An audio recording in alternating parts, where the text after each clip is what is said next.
Irmãos, eu quero saudar a todos com a graça e a paz do nosso Senhor e Salvador Jesus Cristo. Amém. Amém. Para mim é um privilégio muito grande estar aqui com os irmãos na cidade de Montes Claros. Eu já conhecia Belo Horizonte, né? E algumas cidades ali no entorno de Belo Horizonte, mas Montes Claros eu tive a oportunidade de vir 2 vezes. Uma hoje, meio-dia, quando meu avião parou lá, e depois, quando eu retornei, porque eu tive que ir até Belo Horizonte e retornar novamente. Tá bom? Ele fez um voo aqui, uma situação atípica por conta do mau tempo lá em Belo Horizonte. Mas o certo é que estou muito feliz de estar aqui com os irmãos. Então eu me chamo Rogério, tenho 34 anos, sou casado com Ana Maria, 28 anos, ficou lá em Teresina. Tá bom? Eu estou com muita saudade dela, tá bom? E ore por mim para eu aguentar esses dias aí com vocês, tá bom? E é um privilégio muito grande, irmãos, estar aqui. Eu sou pastor da Igreja Presbiteriana do Calvário, né, como já foi dito aqui. Sou também professor na área de História, dou aula em outras áreas, mas a minha concentração de estudo realmente é na área de História da Igreja. E a paixão da minha vida, eu gosto muito de História. Mas trago um abraço da minha igreja para os irmãos e também trago um abraço do seminário, lá de Teresina. Cheguei aqui, conheci o pastor Lucas, né, que é um coreano, e os coreanos foram muito importantes na minha vida, né, porque foi um coreano que fundou, Coreia do Sul, presbiteriano, né, que fundou tanto a minha igreja, foi meu pastor 20 anos, e também o seminário lá de Teresina, o STNE, foi também um coreano que fundou. Então os coreanos, cheguei aqui, inclusive o pastor Lucas conhecem aí os missionários, conhecem os missionários que nos ajudaram lá na implantação desse trabalho. Mas sem mais delongas, a nossa proposta aqui, irmãos, de estudo, são os 10 mandamentos. Realmente as palavras do fogo pode trazer aí essa conotação, tanto quanto mais avivalista, né? Mas com toda certeza ela é uma expressão bíblica e nós vamos explicar na medida que nós estivermos estudando os 10 mandamentos, tá bom? Hoje a minha palavra vai ser introdutória, eu vou falar sobre pacto e a lei do Senhor, né? O pacto e a lei do Senhor, essa é a minha proposta para vocês hoje. E nesse instante eu quero convidar os irmãos a abrir a palavra de Deus em João, o Evangelho de João, no capítulo de número 3, João 3, verso 36. João 3, 36. Vou ler e peço a atenção dos irmãos para que acompanhem a leitura com bastante atenção e reverência. Por isso, quem crê no Filho tem a vida eterna. O que, todavia, se mantém rebelde contra o Filho, não verá a vida, mas sobre ele permanece a ira de Deus. Vamos orar mais uma vez. Senhor Deus eterno, imutável, santo, justo, Deus de Abraão, de Isaac, de Jacó, Deus de Moisés, Deus da lei moral, dos 10 mandamentos, nós louvamos e bendizemos o Teu nome, Senhor. Te louvamos porque Tu és perfeito, o Senhor nos deu uma lei que é perfeita e que restaura a alma. Pedimos que o Senhor abençoe os dias que estudaremos aqui e peço, ó Pai, que o Senhor me use como instrumento nas Tuas mãos para a proclamação das Tuas verdades. Que o Senhor me desvie de qualquer heresia, não permita que as minhas palavras desonrem o Teu nome. Mas rogo em nome de Jesus, ó Espírito Santo, nos ilumina, a fim de que tanto eu seja um instrumento nas Tuas mãos, quanto os meus irmãos tenham os seus ouvidos e o seu coração, assim, abertos para ouvirem a Tua palavra, Senhor. Nos fortalece, em nome de Jesus. Amém. Meus irmãos, já eu volto para esse texto, mas como eu disse em caráter introdutório, eu queria falar sobre a lei do Senhor e o pacto, né? A lei e pacto.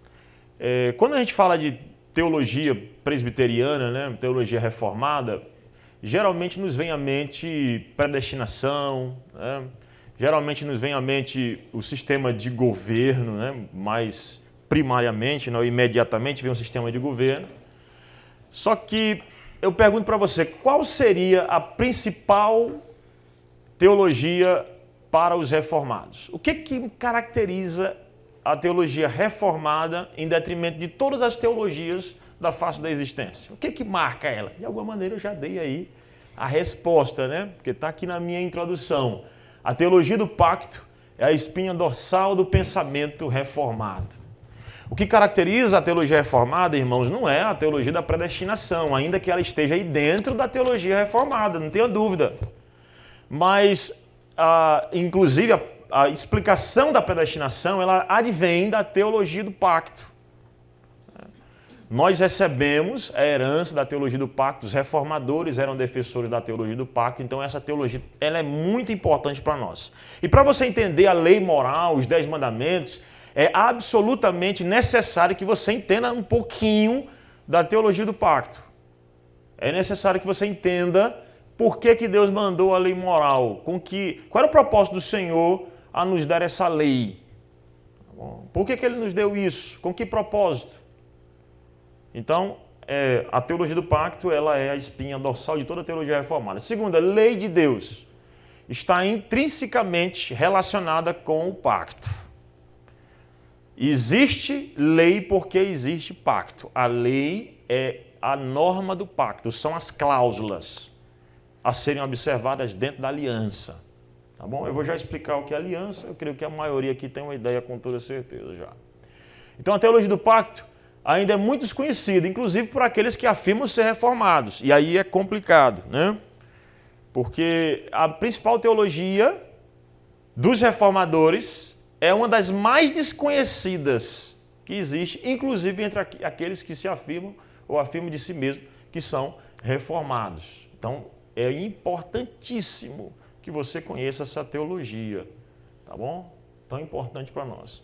Os símbolos de fé de Westminster, Confissão de Fé de Westminster, Catecismo Maior e Breve Catecismo, eles recebem uma carga da teologia do pacto muito grande. A gente chama isso de a teologia federal, né? Há uma carga muito grande. Você lê a Confissão de Fé de Westminster, do início ao fim, você vê relações pactuais. Entendeu? E você vai poder observar aqui comigo esses dias isso também, tá bom? Catecismo Maior. O Catecismo Maior ele foi feito para ser estudado entre a liderança da igreja, né? A liderança da igreja deveria estudar para ensinar a teologia do pacto. E o Catecismo Menor, o Breve Catecismo, para ser estudado em casa com a família da aliança. Aí uma perguntinha já aplicativa para nós. Você estuda o catecismo em casa com sua família? Ele foi feito para a família da aliança estudar em casa. A doutrina fica fácil, palatável. Catecismo é isso. É uma forma de pergunta e resposta para facilitar a compreensão. Então, graças a Deus que nós herdamos esse material. Agora tem que ser usado, né? Ele precisa ser usado. Por favor, irmão. Conceitos importantes aqui para nós. Pacto e lei. 2 conceitos importantíssimos para nós. O que seria pacto? O pacto, irmãos, é um acordo, uma promessa feito entre as partes. Todo mundo sabe que é um acordo. Um pacto, uma aliança, né? Eu acredito que todo mundo pelo menos tem uma noção aqui. Ou promessa é feita entre partes onde as mesmas se comprometem a cumprirem algumas normas previamente estabelecidas visando o bem-estar da relação entre elas, ficando sujeita à punição no caso de quebra do contrato. Vou dar um exemplo muito prático. Você vai comprar, sei lá, num supermercado, ou comprar em uma geladeira, e você vai lá com o seu cartão de crédito, você diz que vai pagar aquela geladeira 10 vezes sem juros e sem entrada. Tá bom? Você vai lá e vai pagar em 10 vezes. E você assina o contrato, quando você vai fazer o cartão, obviamente, de que você vai honrar o seu compromisso de pagar. É uma aliança que é feita entre você e a financeira, o banco lá. É uma aliança. Outra ideia de aliança muito forte é do casamento. Você vai casar e você promete, né? Amar, respeitar, honrar, até que a morte vos separe. Isso aqui é muitas vezes quebrado, essa aliança, né?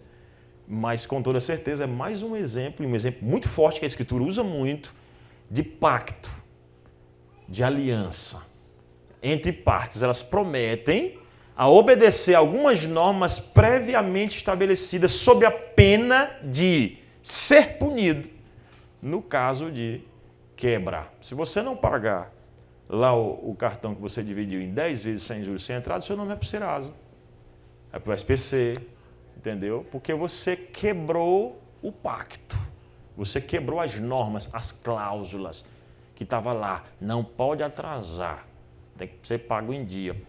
Ou se você pode até pagar o juro, né? Pagou o juro já é uma maneira de você estar sendo punido já, porque você quebrou a norma, a lei. E leis, o que é a lei? A lei é a norma previamente estabelecida com vistas ao bom relacionamento das partes. A lei ela pode ser dada em relação... Eu peguei esse conceito porque o meu foco aqui é a relação entre Deus e o homem. Tá bom? Mas isso aí serve para todos os setores da vida, até a sua relação com o cosmos, com o universo. Existem normas. Você não faz o que você quiser com o universo. Você não faz o que você quiser com a natureza. Você não pode fazer tudo com os animais. Existem normas previamente estabelecidas. Todo mundo está aqui bem até aqui? Tá bom? Está indo bem, né? Ninguém está perdido. Continua, por favor. Pronto. A Escritura, irmãos, nos falam de dois pactos muito conhecidos, né? Muito conhecidos. É o pacto, primeiro pacto que nós temos imediatamente informação dele é o pacto das obras. Está aí o nome. Pacto das obras, pacto de obras. Há até uma discussão muito grande, né? Se esse nome seria o nome ideal, pacto de obras, ou seria melhor chamar de pacto da criação, né? Há uma discussão entre os teólogos muito grande e não pense que é uma bobagem, né? É porque a discussão é se já existe graça no pacto das obras ou não. Alguns vão dizer, não, lá já existe graça. E vou mostrar por quê. Veja comigo, leia comigo a Confissão de Fé de Westminster, CFW, Confissão de Fé de Westminster, capítulo 7, seção 1. Leia comigo, por favor. Tão grande é a distância entre Deus e a criatura, que embora as criaturas racionais lhes devam obediência como ao seu Criador, nunca poderiam fruir nada dele como bem-aventurança e recompensa, senão por alguma condescendência da parte de Deus, a qual foi ele servido significar por meio de um pacto. Isso aí está lá no capítulo 7 da nossa confissão, Confissão de Fé de Westminster, tá bom? Irmãos, aqui nós temos uma informação importante, que na relação entre Deus e o homem, né, eu já falei dos elementos do pacto, mas na relação entre Deus e o homem, não existe nenhuma obrigação de Deus de te abençoar se você obedecer a Ele. Pelo contrário, existe a obrigação sua de, como criatura, naturalmente, se Deus é criador, você é criatura, você tem a obrigação de obedecê-lo. E Deus não tem obrigação nenhuma de te recompensar. Senhor, peraí, Deus, ô Senhor, me dá porque eu cumpri as normas. Se você cumpriu as normas, diz a Escritura, você tem que dizer, servo, inútil, não fez mais do que a sua obrigação. Somos todos servos inúteis porque não fizemos mais do que a nossa obrigação. Aí você diz, eu fui lá e obedeci, dou o dízimo, faço tudo direitinho, então Deus tem a obrigação de me abençoar. Não, você tem a obrigação de obedecê-lo. Diferente. Agora, Deus teve uma condescendência, eu acho magnífica essa expressão da Confissão de Fé de Westminster, a não ser por uma condescendência da parte de Deus, unilateralmente, Deus decidiu transformar a obediência, especificamente uma, como nós vamos ver, e dizer, se você obedecer, eu te dou um prêmio. Se nessa aliança nossa, você me obedecer, eu não tenho obrigação nenhuma, mas nessa aliança, se você me obedecer, eu te dou um prêmio. Nós vamos ver que o prêmio é esse, já já. Aí ele vai dizer, o primeiro pacto é feito com o homem, ou feito com o homem, era um pacto de obras. Por que de obras? Porque dependia de algo que o homem fizesse para alcançar o prêmio. Por isso que é pacto de obras. Alguns vão dizer, não tem problema chamar pacto de obras, por quê? Porque Adão E outros vão dizer, não, no pacto das obras existia graça, por isso que é melhor chamar de pacto da criação, porque quando Deus é condescendente, ele promete uma coisa que ele não tinha obrigação nenhuma de fazê-lo, então aí ele já está sendo gracioso. Não pode então chamar de pacto das obras, mas seria pacto da criação. Estão entendendo? Estão perdidos? Não, né? Segura aí o fio da meada, tá bom? Se alguém estiver perdido, levanta a mão aí, a gente volta, tá bom? Quantas vezes for necessário. Então, o primeiro pacto então é feito, é chamado de pacto de obras. Nesse pacto, foi a vida prometida, Deus não tinha obrigação nenhuma de prometer. Você tinha a obrigação de obedecer. Mas ele prometeu o quê? A vida prometida a Adão e nele a sua posteridade sob a condição de perfeita obediência. Então, uma coisa que eu queria que você já frisasse na sua cabeça aqui.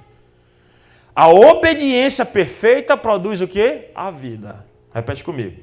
A obediência perfeita... Isso, é claro que a obediência é a lei de Deus, tá? A norma. Por favor, irmão, pá. Então vamos entender aqui o esqueleto do pacto.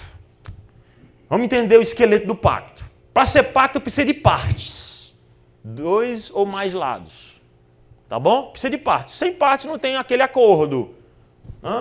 Então, pacto das obras. Quais são as partes? Primeiro, de um lado você tem Deus eterno, infinito, santo, criador, onipotente, onipresente, onisciente, pode tudo. E do outro lado você tem o quê? O homem finito, criado, não pode tudo. Tá bom? Mas que perfeito e feito à imagem e semelhança de Deus. Então o primeiro pacto é feito entre que partes? Deus e homem. Agora quem é esse homem? Esse homem está na qualidade de representante federal da raça humana. Então Deus fez um pacto primeiro com Adão, né, o primeiro homem, e lhe elevou a qualidade de representante federal da raça humana. O que é um representante federal?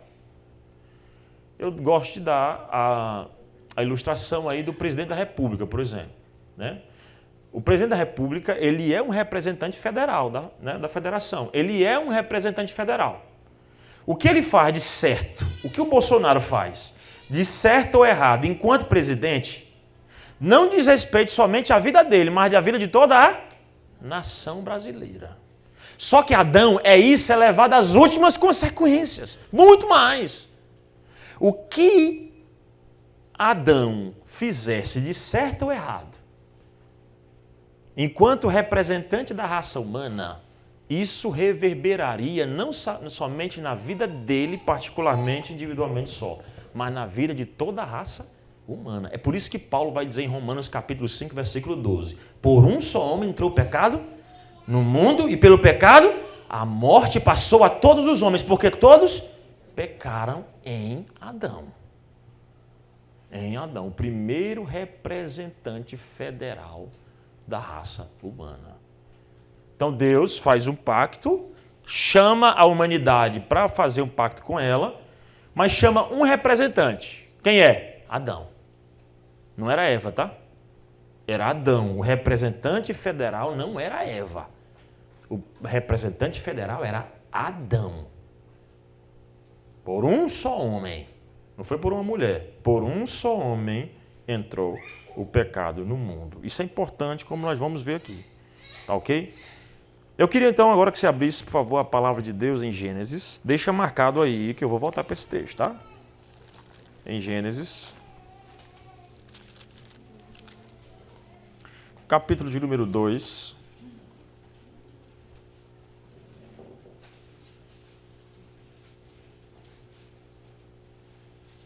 Capítulo 2, versículo 16 e 17. Capítulo 2, versículo 16 e 17. Versículo 16 e 17. Capítulo 2, versículo 16 e 17. Diz assim: E o homem, e o Senhor Deus, lhe deu esta ordem: de toda árvore do jardim comerás livremente, mas da árvore do conhecimento, do bem e do mal, não comerás, porque no dia em que dela comeres, o quê? Certamente morrerás. A pergunta agora qual é? Qual é a norma do pacto? Qual é a lei do pacto? Sempre que tem um pacto, tem norma. O que chama norma a existência? O pacto. Não existe lei sem pacto. Tá bom? E sempre que tem pacto, tem que ter lei. Então, na hora que Deus estabelece aliança com o homem, ele faz ali, ele estabelece limites. Ele chama o homem para o pacto e então ele diz para ele, olha, me obedeça, para que vivas. Porque se você me desobedecer, certamente você morre. Então, quais são as normas da aliança? Quais são as cláusulas? Quando você vai lá comprar, tem cláusula. Qual é a cláusula da aliança? Primeiro, a lei gravada no... Paulo vai dizer, o apóstolo Paulo, que o homem não tem desculpa nenhuma diante de Deus. Mesmo que ele nunca tenha visto a Bíblia ali diante dele. Porque se ele não tem lei explícita, escrita, existe a lei gravada no coração. Então, quando Deus soprou nas narinas de Adão o fôlego de vida e ele passou a ser alma vivente, ali Deus passou a sua imagem e semelhança, inclusive o conhecimento da lei de Deus. Adão não era inocente no sentido de não conhecer a lei. Quando Deus sopra aquele fôlego de vida, e aí, por que Adão é a imagem e semelhança de Deus? Ele não tinha. Deus não tem boca, Deus não tem braço. A gente sabe que Deus é espírito, importa que seus adoradores o adorem em espírito e em verdade. Deus não tem boca, não tem mão. Quando a Bíblia usa, ela usa uma linguagem metafórica para dizer a mão de Deus estendida a nós, o olho de Deus, Deus descer do céu. Não, isso são linguagens metafóricas, com certeza. Né? Existem aí várias explicações para isso. Antropomorfismo, antropopatismo, sentimento, características de Deus, atributos que são atributos de homens que são dirigidos a Deus para poder se relacionar, para você poder trazer um entendimento para a raça humana, mas nada disso descreve a Deus em sua essência, porque Deus é espírito. Mas em que sentido Adão era a imagem e semelhança de Deus? Porque Adão era perfeito e tinha conhecimento perfeito. Então Deus sopra nele ali o fôlego de vida. Pá! Então ele tem a lei gravada no coração. Aí Calvino vai dizer que o homem tem a semente da religião. A ciência diz que o homem é homo sapiens. Né? O que marca, que diferencia o homem dos animais é porque ele pensa. Não, essa é uma das diferenças realmente, com certeza. Mas a principal não. A principal diferença do ser humano para todos os seres da existência é que o homem é um ser religioso. E o animal não é. E Calvino vai dizer que todo mundo tem a semente da religião plantada, porque quando Deus sopra, todo mundo quer uma coisa para adorar. Todo mundo.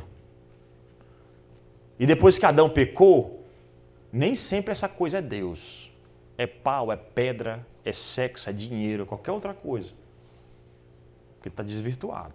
Tá bom? Mas vamos lá. Primeiro, a lei gravada no coração. E segunda norma do pacto. A lei explícita de Deus. Deus explicitou algo, deixou algo mais claro ainda, como ele vai fazer também na nova aliança. Ele explicitou, ele disse, olha, como foi que Deus explicitou? Ele disse, não coma. Não comas. Para que vivas? Porque no dia em que dela morreres, certamente morrerás. No dia em que dela comeres, certamente morrerás. A pergunta é, irmãos, desculpa, eu vou fazer a pergunta ainda.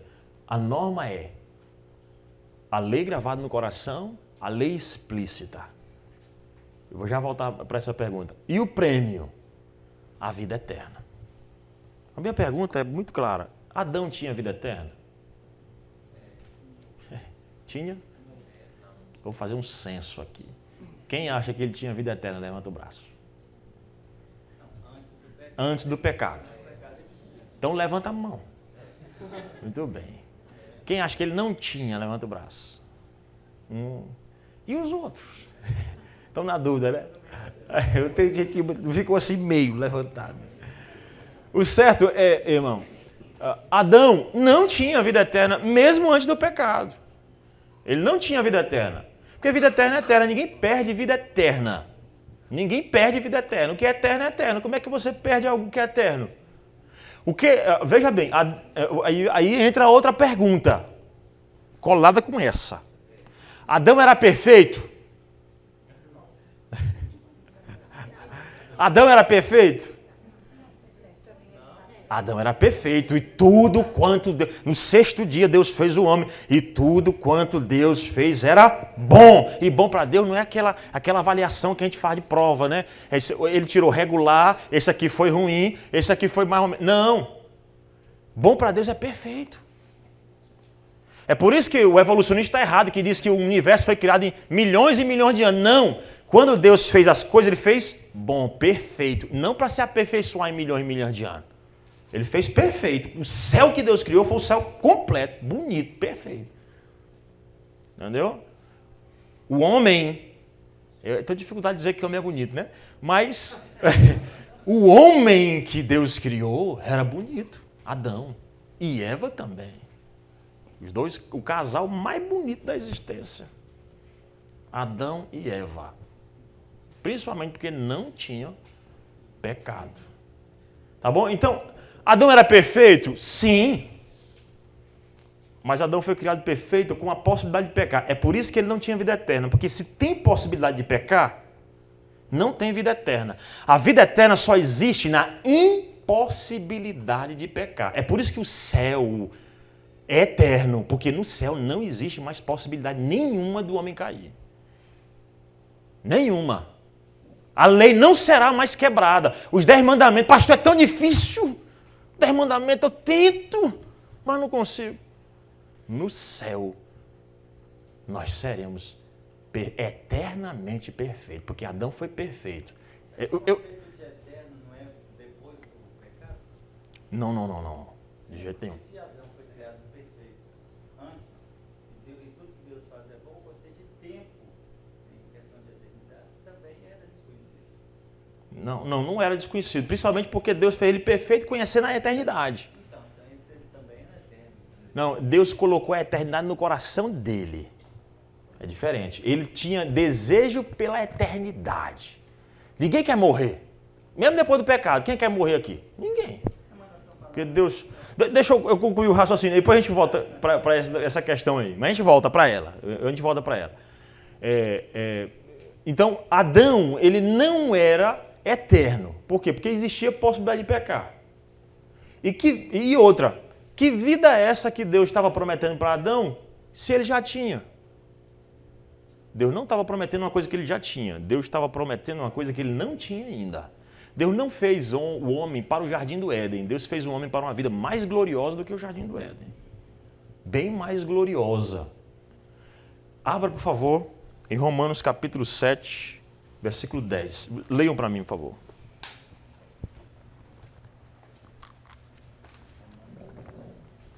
Romanos 7, 10. Romanos 7, 10. Aí vocês vão ler para mim, por gentileza.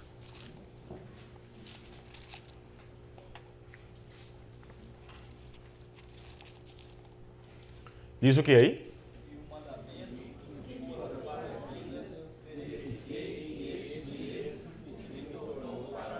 Existe com certeza aí divergência na interpretação desse texto. Contudo, eu acredito realmente que aqui Paulo está falando de Adão, o apóstolo Paulo. Está fazendo comparações, ele vem fazendo isso desde o capítulo 5. Né? E aqui ele diz, o mandamento que me fora para a vida. O mandamento não era para me matar. O mandamento não era para tirar a minha vida. Ah, mas Deus é mau, ele fez o mandamento para me matar. Não, o mandamento era para a vida e vida eterna. Que vida é essa que eu não tinha? A vida eterna. E o mandamento que era para eu ganhar a vida eterna, eu verifiquei que esse mesmo se me tornou para a morte. Então, a norma do pacto, a norma da aliança, se ela for obedecida, ela produz o quê? Vida eterna. Mas também Deus foi muito claro, irmãos. Quando ele diz, mas se você comer, certamente morrerás. Qual era a punição então? A punição era esta aí. Morte física, morte espiritual e morte eterna. Então, se ele obedecesse, ele ganharia vida Para quem? Para ele e para toda a raça humana a quem ele representava. E se ele desobedecesse? Morte física, espiritual e eterna. Para quem? Para ele e para toda a humanidade. Não é? E o que Adão fez? Passa aí, irmão. O que Adão fez? A quebra do pacto das obras. Adão, na qualidade de representante federal da raça humana, o primeiro homem, pecou, trazendo sobre si, né, eu repeti, e sobre toda a raça humana, morte física e espiritual e morte eterna. Morte física é fácil da gente entender, separação do corpo da alma. Morte física. Quando você morre, o corpo vai para debaixo do chão, aqui, né?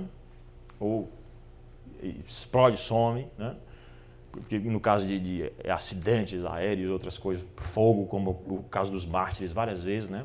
O certo é que há uma separação do corpo da alma até o dia da ressurreição. A alma vai para um lugar esperando a glória, um lugar tão maravilhoso já, esperando a glória dos filhos de Deus, tá bom? Mas há uma separação, a morte é punição, a separação do corpo da alma. Morte espiritual. O homem antes, ele podia cultuar a Deus. Por ele mesmo, ele não precisava de mediador. Ele não precisava de um templo especificamente. Deus falava com Adão na viração do dia. Então Adão tinha livre acesso à presença de Deus.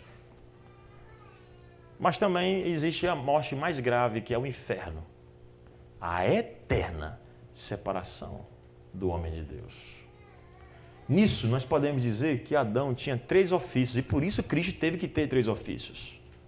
Por que Cristo teve que ter 3 ofícios? Profeta, sacerdote e rei. Porque Adão, quando foi criado profeta, sacerdote e rei. Profeta, como? Deus lhe deu a palavra para que ele pudesse dar. Só você dá uma olhada. Quando Deus deu a lei para o homem, a mulher não tinha sido nem feita ainda, nem formada ainda.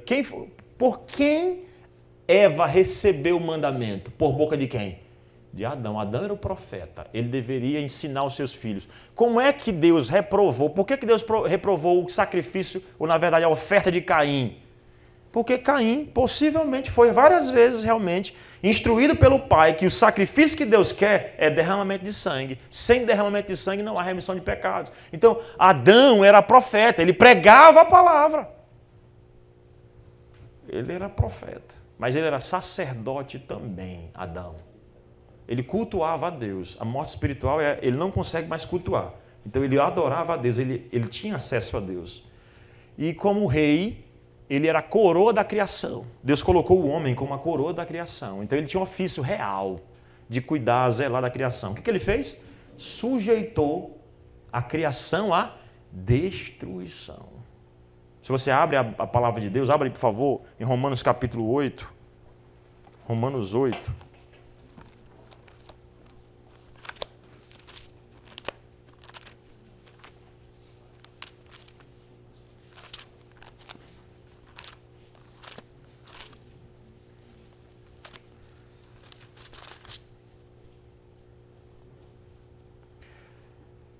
Versículo de número 20, diz assim: pois a criação está sujeita à vaidade. Não voluntariamente, mas por quê? Só vocês, por causa daquele que a sujeitou. É tanto que a criação também, verso 21, na esperança de que a própria criação será redimida do cativeiro da corrupção para a liberdade da glória dos filhos de Deus. Então, Adão devia cuidar da criação. O que ele fez? Ele sujeitou ela ao cativeiro da morte. A criação está em desordem. O universo está em desordem porque Adão foi feito rei para cuidar da criação, mas ele destrói a criação em vez de cuidar dela. Então, profeta, sacerdote e rei caiu dos 3 mandatos. Por favor, irmão. Dos 3 ofícios, tá bom? Vamos lá. Estou chegando, tá? No final. Não durma, não. Se você dormir, vai ser de graça, porque eu estou acabando. Tá bom? O que o homem precisa fazer para alcançar a sonhada vida eterna? Se eu perguntar aqui quem que é a vida eterna, eu tenho certeza que todo mundo vai dizer eu. Não vai ter nenhuma pessoa aqui que vai dizer assim, não quero não, a vida eterna. Nós sonhamos a vida eterna. Deus colocou a eternidade no coração de um homem, como eu disse para vocês. Salomão vai dizer isso. Deus colocou a eternidade no coração do homem. Então o ser humano vai fazer academia, né? Muitas vezes, faz uma dieta, toma remédio, vai no médico, faz exame, tudo isso para viver um pouco mais. Todo mundo quer viver muito, quer viver eternamente, a eternidade está no nosso coração. Todo mundo quer ir para o céu, mas se eu perguntar se você quer morrer agora, você não vai dizer, não quero. Porque o desejo de viver eternamente está no nosso coração. Agora, como? Agora, do ponto de vista pactual. Tá? Pense do ponto de vista pactual. Deus fez um pacto com Adão, né? O representante da raça humana. E aí, então, ele disse, nós vimos, né? Que Adão pecou e caiu. A pergunta é, depois que Adão pecou, do ponto de vista do pacto das obras. Porque Deus, irmão, não muda. Deus é eterno. E as suas ordens, a sua lei é eterna. Mas vamos ver isso aqui. A lei dele é eterna, ela não muda. A mesma lei no pacto, e aí é a diferença entre, por exemplo, os calvinistas, né, os reformados e as outras teologias protestantes. É que para nós, de um pacto para o outro pacto, as normas não mudam. Existe até um nome da teologia que acredita que muda a norma de um pacto para o outro, que é o dispensacionalismo. Ele acredita que de um pacto, de uma aliança para outra, há mudança de norma. Não há mudança de norma. As mesmas normas que são exigidas no primeiro pacto são exigidas eternamente diante de Deus. Deus não muda. Ele diz que céus e terra passarão, mas as suas palavras não passarão. Aí então, a pergunta é, como Adão, como eu e você, no pacto das obras, podemos alcançar a vida eterna? Aqui, irmãos, é claro, se fôssemos nós sem Cristo, claro, dentro do pacto das obras, o que nós poderíamos fazer? Está aí, ó. Primeiro, pagar a punição do pacto das obras. Qual é a punição do pacto das obras? Não coma, porque se você comer, certamente morrerás. A punição do pacto das obras. Não coma! Sempre Deus dizia para Israel, Deus fazia um pacto com Israel e diz, olha, se você me obedecer, eu vou te dar isso, tu vai comer o melhor dessa terra, tu vai andar comigo, tu vai ser campeão, vai ser vencedora diante dos teus inimigos. Agora, se tu me desobedeceres, eu vou te matar, vou te jogar no deserto, eu vou te punir. São as duas facetas da aliança. No caso de obediência tem bênção, no caso de desobediência tem maldição. Se você ama a minha lei e obedece os meus mandamentos, eu vou te amar também. Mas se você me desobedecer, eu vou odiar você. E aí então, nós temos a punição. Eu lhe pergunto, depois que Adão comeu do fruto, ele morreu? Morreu, Deus não mente. No dia em que dela comeres, ele não está vivo hoje primeiro, né? Segundo, que a partir daquele momento o seu corpo começou a caminhar para a morte, ele passou a envelhecer. Aí entrou a gripe, entrou o câncer, entrou a esclerose, entrou todo tipo de desgraça, entrou a partir do momento que o primeiro representante federal da raça humana comeu. Aí toda a desgraça entrou ali. Você fica pensando, rapaz, por que existe tanta desgraça? Porque Deus disse que no dia em que dela comeres, Deus não é homem para mentir, irmãos. Se Deus disse que vai morrer, morre mesmo. E o homem tenta inventar uma coisa e outra, mas não consegue. A única coisa que ele consegue é fazer o filme do Peter Pan, A Terra do Nunca, pensando que vai viver muito, mas não vive. Não vive. Cumprir a lei. Então, duas coisas que Adão deveria fazer para alcançar a vida eterna. Primeiro, ele tinha que pagar a punição. Morte física, espiritual e eterna. E lembre-se que eterno é eterno. Eterno é eterno. Pastor, mas como é que Adão não tinha vida eterna? Como é que ele pode ter a morte eterna? Vou já explicar na segunda parte da aliança, do pacto. Que eu acho que engloba a resposta do irmão também. Vou já chegar lá. Então, cumprir a lei de Deus perfeitamente. O que Adão precisava fazer, nós e Adão também, depois que ele desobedeceu? Primeiro, antes era exigida apenas a obediência perfeita. Mas agora que ele desobedeceu, primeiro ele paga e depois ele obedece. Estão entendendo? Sim ou não? Porque não muda, como eu estou lhe falando, não muda. Deus continua exigindo obediência perfeita. Deus continua exigindo. Se Ele quer, então você, eu não disse para você que certamente você vai morrer, então você quer se redimir diante de mim, então primeiro você paga e me obedece perfeitamente, e aí você tem a vida eterna.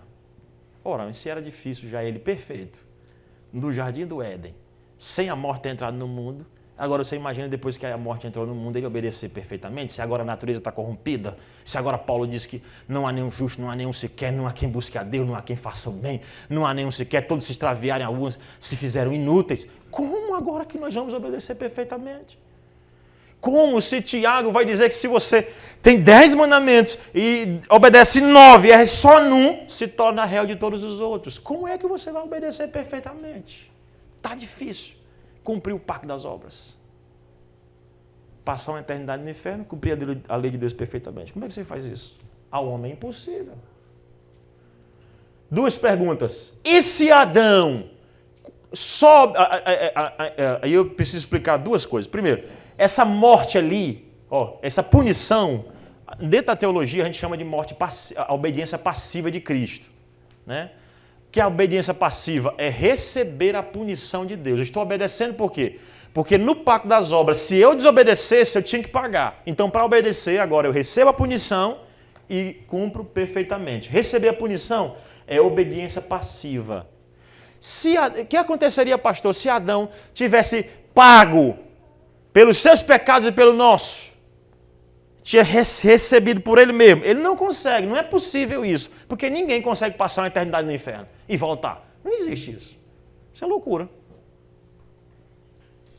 Então não adiantaria, porque ele ainda teria que obedecer a lei de Deus perfeitamente. E agora com um agravante. Qual é o agravante?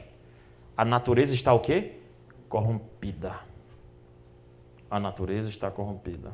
A ponto do homem segundo o coração de Deus, Davi, dizer que eu nasci na iniquidade. E em pecado me concebeu minha mãe.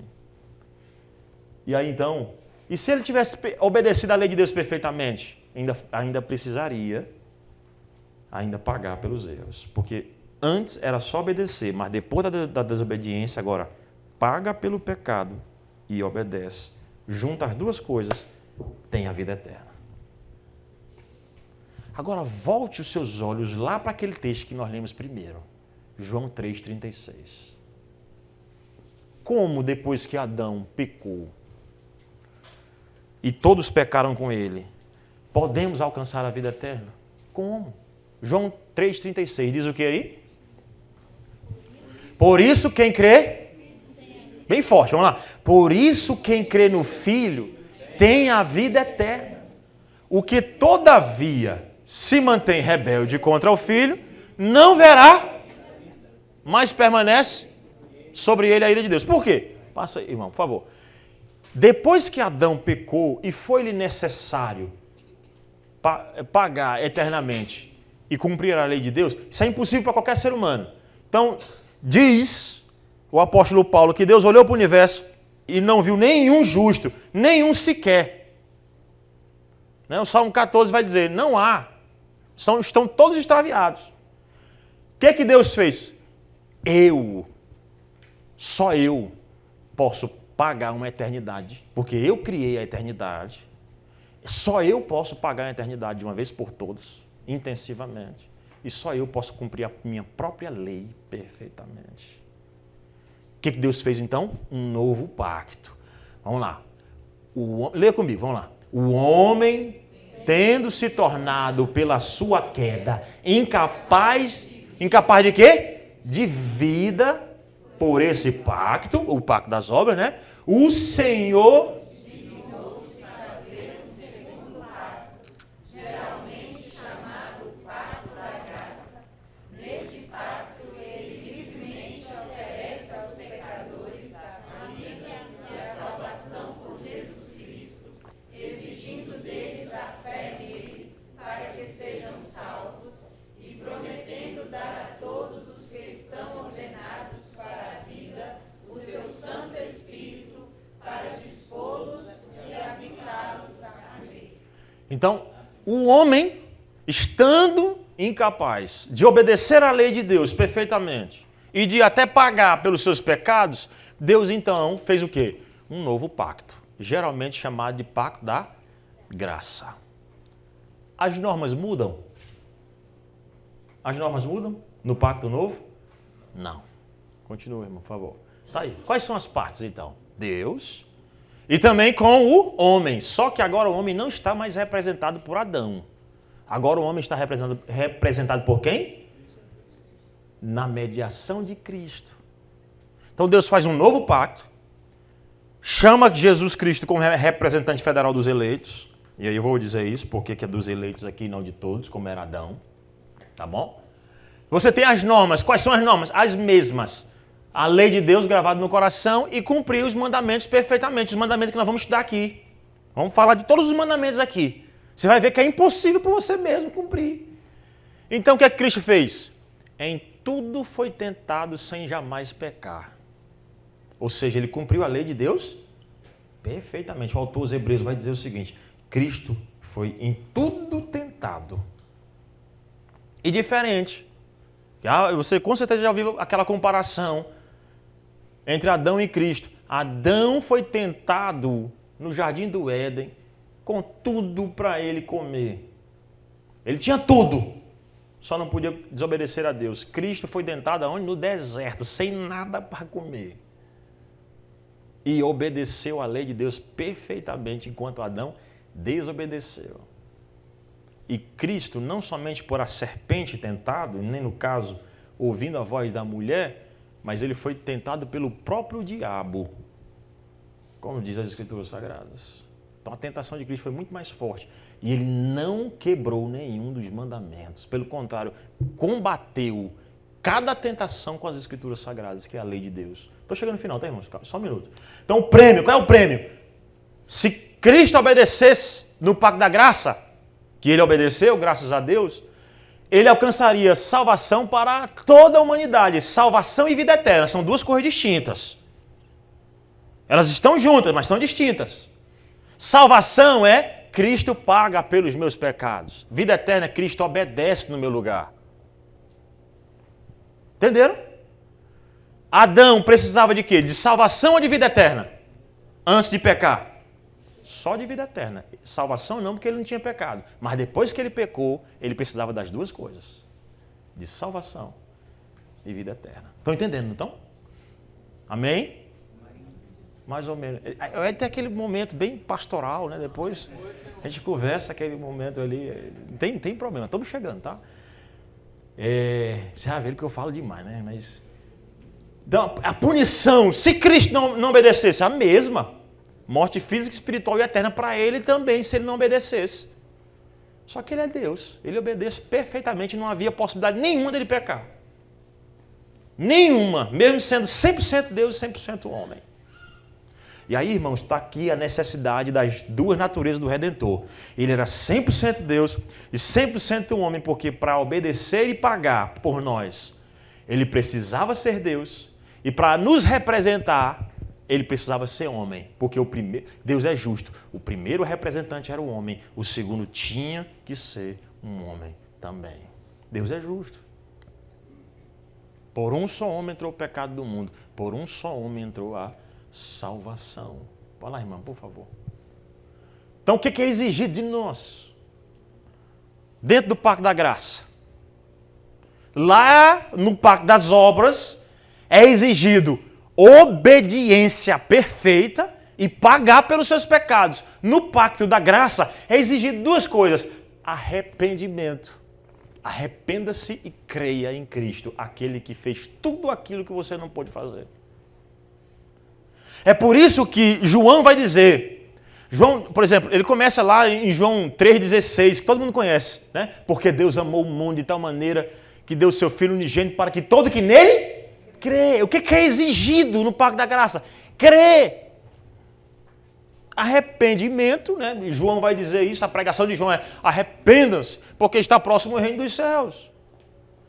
E aqui João vai dizer em João 3,36, por isso, como que concluindo, quem tem o Filho, ou seja, quem crê em Cristo, tem a vida eterna, a sonhada vida eterna, aquilo que Adão não conseguiu trazer para nós. Cristo Jesus trouxe. Aquilo que Adão frustrou, mesmo sendo perfeito. E ali, irmãos, está a prova de que só um pode alcançar a vida eterna para o ser humano. Ainda que o homem tenha sido feito perfeito, só um pode alcançar a vida eterna. Cristo Jesus. O universo não é o palco apenas da queda, mas é o palco da redenção, da glória, da salvação dos filhos de Deus. Onde Deus desenrola essa história belíssima do Evangelho. E aqui, meus irmãos, nós temos outra informação importante, é que ele diz o seguinte: quem crê no Filho tem a sonhada vida eterna, porque ele pagou tudo. Mas também ele diz, o que todavia se mantém rebelde, ou seja, não crê no Filho, o que ele diz aí? Lê o texto. O que todavia se mantém rebelde contra o Filho, o quê? Permanece. Por que ele não diz, cairá a ira de Deus sobre ele? Porque todos nós já nascemos no pacto das obras. Ninguém nasce no pacto da graça. Nós nascemos no pacto das obras e o Espírito Santo, quando aplica a fé em nós, nos transfere para o pacto da graça. Então, quem quer sair da maldição do pacto das obras, o que todavia se mantém rebelde contra o Filho, continua. Ele não vai ganhar uma maldição hoje não, se ele não crê. Se você não crê, vai ganhar uma maldição hoje. Não, permanece sobre ele. A ira já está lá, porque Adão já trouxe sobre a raça humana. Quem quer sair daí, quem tem que crer no Filho. Quem crê no Filho tem a vida eterna. O que toda vida se mantém rebelde contra o Filho não verá a vida, mas permanece, continua sobre ele a ira de Deus. Eu queria finalizar lendo 2 textos. Tá? 2 textos rápidos, tá bom? Estou chegando bem. É o final, agora é verdade. Diz que se tem uma coisa que o pastor mente é que está acabando, né? Pode mentir não. Mas vamos lá. Diz assim o texto sagrado. Vamos abrir em Mateus capítulo 19. Mateus 19. Texto conhecidíssimo do jovem rico. Conhecidíssimo. Vou voltar a ler esse texto nesses dias, mas veja uma coisa interessante.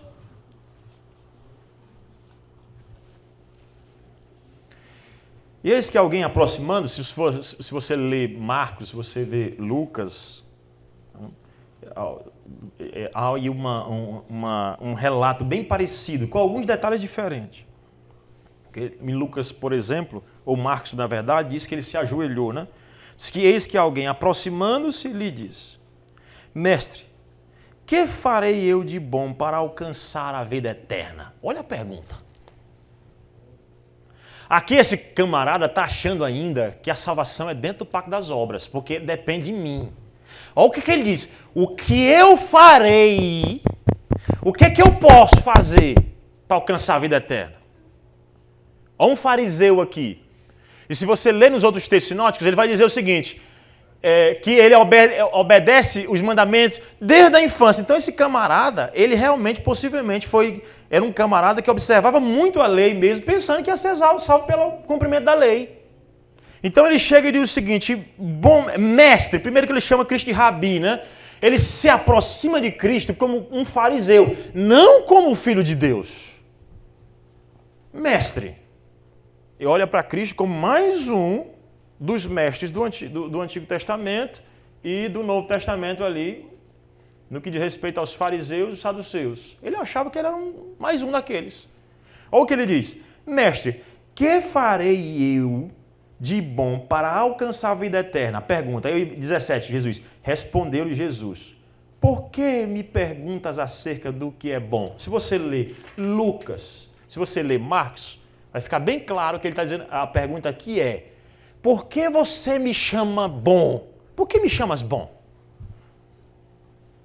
Por que você me chamou de bom mestre? Ele chama Cristo de bom mestre, olhando para Cristo como um fariseu que cumpre todos os mandamentos. Foi nesse sentido que ele olhou para Cristo. Ele olha para ele e diz o seguinte, ô bom mestre, O que é que eu preciso fazer para alcançar a vida eterna? Jesus diz, por que está me chamando de bom? Porque eu sou como um fariseu ou porque sou Deus? Porque ele diz, bom só existe um, Deus. Se você me tem como Deus, então realmente eu sou bom. Eu sou perfeito, cumpro a lei de Deus perfeitamente. E Cristo é Deus. Porque senão, se você não entender desse jeito, você estaria dizendo que Cristo não é Deus. E Cristo é Deus.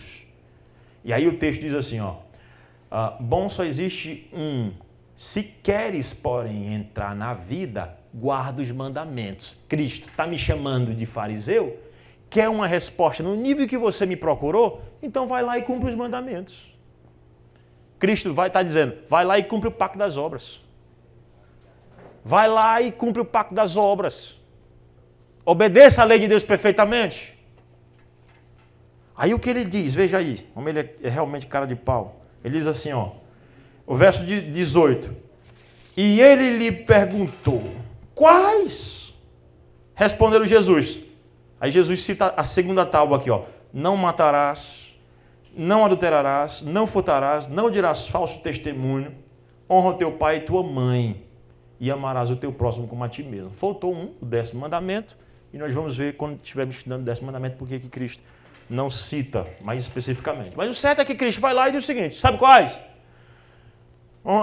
Aí Cristo diz, não matarás, não furtarás, não dirás falso testemunho. Ele cita a segunda tábua todinha, exceto o 10º mandamento, que é o que agrava, é que deixa a lei mais difícil, é o 10º mandamento. O 10º mandamento é uma chave para entender a segunda tábua da lei, como nós vamos ver, que torna tudo mais difícil, porque o pecado não é só adulterar, mas é pensar, cobiçar o adultério. Aí então, Cristo vai e diz o seguinte, vai lá e cumpre os mandamentos. Sabe o que o rapaz disse? Isso aí eu faço desde que eu sou criança. Eu cumpro... É igual se eu perguntar, você consegue cumprir a lei de Deus perfeitamente? Você diz, para mim é moleza, pastor, eu sou bom demais nisso. Sou bom demais nisso. Aí com certeza é uma mentira, né? Aí então, Cristo vai e desmascara o mentiroso. E aí cita indiretamente o 10º mandamento. Ele diz, vai lá, pegue os teus bens e dá aos pobres. Aí a máscara caiu do fariseu. Aí aquele que achava que cumpria 10 mandamentos começou a saber que não cumpria nada mesmo. Ele achava que podia tudo. Ele disse, não, isso aí eu faço. Cristo Jesus, vou dar só um exemplo para ti. Eu vou no teu ídolo. E sempre, irmãos, e aí eu vou repetir esses dias aqui com vocês. Sempre que você quebra qualquer mandamento, você quebra o primeiro e outro. O primeiro e outro. E ele quebra direto o primeiro. Ele ama mais dinheiro do que a Deus. E a ideia do grego aqui, do pobre, é o pobre que estava do lado. Tinha pobre realmente. Era para ele provar imediatamente. Pegar dinheiro e ó, pá, sair dando. Deus te abençoe, Deus te abençoe. Os pobres iam sentir muito bem, mas ele saiu triste. Triste porque Cristo foi no coração do pecado dele. Está cheio de fariseu achando que pode ser salvo pelas obras. Quando a Escritura mostra que nós só somos salvos no pacto da graça, aquele que tudo faz no meu lugar, Cristo Jesus nosso Senhor. Não há salvação por obras. Ah, pastor, é muito fácil. É exigido de mim crer em Cristo? Pois eu creio. Tá resolvido, pastor. Eu creio. Tô salvo.